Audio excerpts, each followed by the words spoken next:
4 PM news network में दोस्तों आपका स्वागत है। मैं हूं आपके साथ राशिद ज़हीर।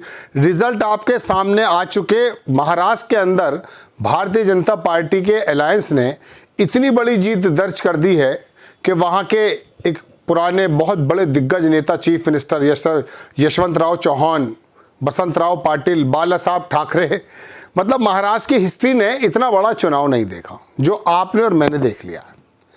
और इसमें कोई दोहराई नहीं कि अगर ये वाकई ज़मीन पे लोगों का मत है तो इसको सभी को कबूल कर लेना चाहिए। इसके बावजूद भी कि हम आपको उसकी स्थिति ये बता रहे थे कि वहाँ मामला फंसा हुआ है और महाविकास अघाड़ी एज में है। अब अगर ये वाला रिजल्ट आया है तो इसे एक्सेप्ट करना पड़ेगा, चूंकि जाहिर सी बात है वहाँ के मतदाताओं ने ही इस काम को किया होगा।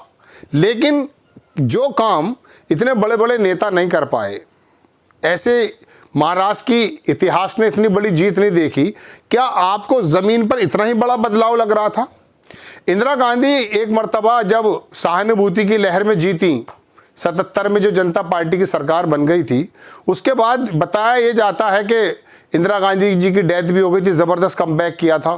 राजीव गांधी ने उस ज़माने में 425 का शायद कुछ आंकड़ा छीन लिया था। तो क्या वाकई महाराष्ट्र के अंदर कोई इंदिरा गांधी जैसा असैसिनेशन हो चुका है? इतनी बड़ी वाकई बयार थी। सरकार बदलने में तो नज़र आया करती है, लेकिन वही सरकार को रिपीट करने में क्या वाकई शिंदे की जो योजना थी वो पूरे महाराष्ट्र में काम कर गई? हो सकता है, लेकिन फिर भी इसका विश्लेषण तो ज़रूरी है। बिना किसी एविडेंस के मैं ये भी नहीं कहूँगा कि ईवीएम में गड़बड़ी है। मैं आपको ये बताना चाहता हूँ दोस्तों, शिंदे साहब ने ज़बरदस्त योजना निकाली। मैंने आपसे पहले भी अर्ज़ किया था कि इसका कुछ फ़ायदा होगा। इतना फ़ायदा होगा, पूरे हिंदुस्तान में कोई भी पोल, कोई भी रिपोर्टर, कोई भी एनजीओ, कोई भी नेता इस बात को कहने को तैयार नहीं था कि वो 200 सवा 200 पार कर जाएगी भारतीय जनता पार्टी का अलायंस। चलिए, शिंदे को हो सकता है कुछ मिल गया हो, भारतीय जनता पार्टी को आरएसएस का साथ मिला हो इसलिए मिल गया हो, लेकिन अजीत पवार में कौन से सुरखाब के पर लगे थे कि उनका भी स्ट्राइक रेट इतना ज़बरदस्त आया। 50-52 पे लड़े, 35-40 सीटें आ रही हैं। 80-85 पे शिंदे लड़े, 55-60 सीटें आ रही हैं। 150 पे लड़े, 125-30 सीटें बीजेपी की आ रही हैं। तो इस बारे में तो आपको सोचना ज़रूरी है और आपके दिमाग में ये बात आएगी। लेकिन चूंकि गोदी मीडिया तमाम इन बातों पे विश्लेषण ना करके सिर्फ ये बता रहा कि देखिए लाडली बहन योजना क्या काम कर गई, वो बात आपके सामने की नहीं जाएगी। ईवीएम पर सवाल खड़े होंगे या पैसे ज़्यादा बांटे गए हैं। देखिए, अगर इतना बड़ा बदलाव या इतना बड़ा दोबारा से शिंदे को लेकर आना था तो शिंदे साहब का अपने रीजन के अंदर अच्छे प्रदर्शन के अलावा पूरे महाराष्ट्र के अंदर अगर हो जाता है पूरे महायुति का, ये समझ में आने वाली बात शायद नहीं है। पैसा जितना बांटा गया, अडानी साहब का क्या स्टेक लगा हुआ था, तमाम चीज़ें अगर आप अपने सामने रखेंगे तो पता ये चलेगा कि नहीं, इतनी बड़ी जीत तो नज़र नहीं आ रही थी। कोई एक रिपोर्टर तो ऐसा होता, कोई एक नेता तो ऐसा होता जो ये चीज़ देख लेता। पूरे महाराष्ट्र, पूरे हिंदुस्तान में कोई एक आदमी ऐसी बात नहीं देख पाया कि जो ये बता देता कि 225 से सीटों से ज़्यादा जीत लेंगे।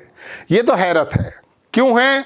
मेरे पास कोई सबूत नहीं है। लोग ईवीएम की बात कहेंगे, चुप, ईवीएम में मुझे मालूम नहीं है तो मैं कैसे कह सकता हूँ। हाँ, इसके अंदर इतना ज़रूर है कि मुझे शिंदे साहब की जो ये योजना है इस पर वाकई थोड़ा दम नज़र आता है, लेकिन इतना दम किसी सूरत में नज़र किसी को भी नहीं आ सकता कि 225 सीटें पार कर लेंगे। अब आप कहेंगे कि साहब आप तो प्रेडिक्ट ये कर रहे थे। देखिए, हम जो प्रेडिक्ट कर रहे थे, जो ज़मीन पर नज़र आ रहा है, मैं अपनी बात कर रहा हूँ, वो ऐसा ही है। 15% का डिफरेंस अगर आ रहा है, मैंने कल सुबह देखा कि महायुति में और महाविकास अघाड़ी में 15%। अभी आपको मालूम है लोकसभा का चुनाव हुआ था, उसमें आधा % का फर्क है। बीजेपी के अलायंस में और कांग्रेस के अलायंस में कितनी सीटें घट गई? 31 सीटें जीत ली थी महाविकास अघाड़ी ने, यानी कि कांग्रेस ने, आधा % में। तो अभी 4 महीने पहले मैंने मान भी लिया 4 महीने में हो सकता है नफरत पैदा हो गई हो कांग्रेस को लेकर के, लेकिन आधा % में जब इतना फर्क है तो 15% में तो कितना फर्क आना चाहिए। अब आप कह सकते हैं साहब महिलाओं ने वोट दे दिया है, इसमें कोई दोहराई नहीं, महिलाओं का वोट मिल सकता है। महाराष्ट्र की टेंडेंसी के बारे में मैं कई अपने प्रोग्राम में कह चुका हूं कि वहां अगर 50 रुपए का टोल किसी करोड़पति की गाड़ी के सामने आ जाता, उसका सांस रुक जाता है। मैं जानता हूं, मैं रहा हूं वहां पर, मेरे बहुत सारे फ्रेंड्स रहे। वहाँ पर जब टोल आया करता था तो उनके चेहरे पीले पड़ जाते थे कि देगा कौन, क्योंकि वहाँ पे कुछ इसी प्रकार का कल्चर है। खैर, तो वो टोल माफ़ कर दिया था 45 रुपये का, वो भी चलिए हो सकता है। लेकिन इतना ज़बरदस्त शिंदे साहब की वजह से 225 सीटें आ जाएंगी, यशवंतराव चौहान, वसंतराव पाटिल, बाला साहब ठाकरे, शरद पवार, एक विदर्भ में दलितों के बहुत बड़े, ऐसा कोई कमाल नहीं कर पाया। ये कमाल कैसे हो गया है? देखिए कोई सबूत नहीं है इतना। फिर आप कहेंगे साहब ये झारखंड भी तो जीत लिया है। देखिए झारखंड के बारे में तो मैं अलग एपिसोड बनाने वाला हूं। झारखंड तो जितवा दिया गया है। अगर आप कहें हेमंत सोरेन की मेहनत से जीता, मैं उसी बात को पहले भी कह रहा था, लेकिन मैं नहीं मानता हूं। अगर हालात महाराष्ट्र में ये हैं तो झारखंड तो दे दिया गया। बिना किसी प्रूफ के बात कर रहा हूं, अंदाजा है। मैं पत्रकार से पहले हर पत्रकार से ये कहता हूं कि अब हमें नागरिक बन जाना चाहिए।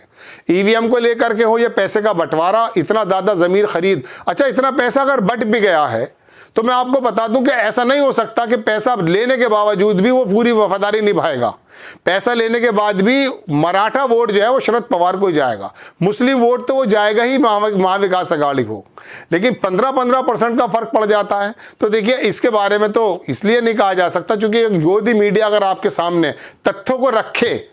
अब कई लोग कह रहे हैं 99% बैटरी चार्ज थी, वो जो स्वरा भास्कर के हस्बैंड है उन्होंने अपनी आपत्ति दर्ज कराई। धीरे धीरे इसके परतें खुलेंगी। सोशल मीडिया पर लोग अपने अपनी बातें बताएंगे, आपको कुछ नई बीतन बातें निकल करके आएंगी। लेकिन आप खुद अंदाज़ा कर लीजिए कि इतिहास में महाराष्ट्र के इतनी बड़ी जीत कोई दर्ज नहीं कर पाया। ऐसा कौन सा आंदोलन चल रहा था?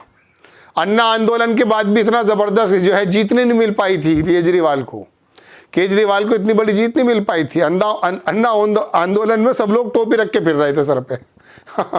तो खैर वो वहाँ पे क्या हुआ है, वहाँ पे कौन कौन से स्टैक लगे हुए हैं, अडानी का क्या उसके अंदर है। अब तो बात ये है दोस्तों, एलन मस्क अमेरिका चला रहा है और भारत भी, आप ये मत मानिए कि मोदी जी चला रहे हैं या मैं चला रहा हूँ या आप चला रहे हैं या आपकी वोट चला रही है। दरअसल ये पैसे का और ये इंडस्ट्रियलिस्ट का खेल है। ये लोग जानते हैं कि इनको कैसे देश को चलाना, कैसे क्रोनो कैपिटल को आगे पहुंचाना है, क्या क्या सब काम करने हैं। मैं किसी बात पर नहीं, सिर्फ विश्लेषण करने के लिए हाजिर हुआ कि महाराष्ट्र के अंदर ये 15-12% का जो फर्क आया है, आधे % में तो ये हो जाता है। महिलाओं ने अगर इतना तगड़ा वोट दे भी दिया है इस योजना के अंतर्गत, तो आप बताइए कि इतना लंबा फर्क हो जाएगा।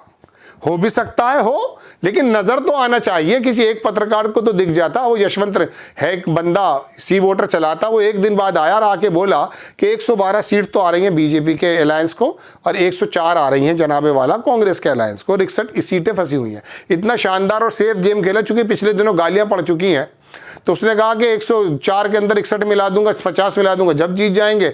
मतलब तीनों ही बातें हो सकती थी। तो दोस्तों बात यह है कि महाराष्ट्र के अंदर आप लोग भी बड़े चकित होंगे कि हुआ क्यों है, और लोग ईवीएम पर सवाल भी उठाएंगे। अब तो राहुल गांधी और तमाम विषय, ये जो विपक्षी दल हैं, इनको ये संविधान का मुद्दा, ये जाति जनगणना का मुद्दा वाकई बड़े ज़बरदस्त मुद्दे हैं, इनको उठाना तो रहना चाहिए। लेकिन एक काम ये करना चाहिए कि अब इलेक्शन ना लड़के ईवीएम के बारे में, चूंकि यही एक शक नज़र आता है। आप ईवीएम के बारे में अगर उसमें भले कोई गड़बड़ी ना हो, लेकिन जब लोगों को इतने शक पैदा हो गया है, राजीव कुमार के आयोग के खिलाफ आप जो है सड़क पर उतरें, संविधान के मुताबिक लोगों को जोड़ें, आपके वोटर्स, आपके कार्यकर्ता निकलें और वो कहें एक सुर में कि नहीं ये नहीं चाहिए, बैलेट पर चाहिए। ट्रम्प भी तो जीते हैं ना, कोई दिक्कत थोड़ी ना है, आप भी जीत जाएंगे। आपको खबर कैसी लगी अपनी राय कमेंट्स बॉक्स में ज़रूर दीजिए। चैनल को सब्सक्राइब कीजिए, शेयर कीजिए। नेक्स्ट टाइम मैं किसी खबर के साथ हाजिर होता हूँ। जय हिंद।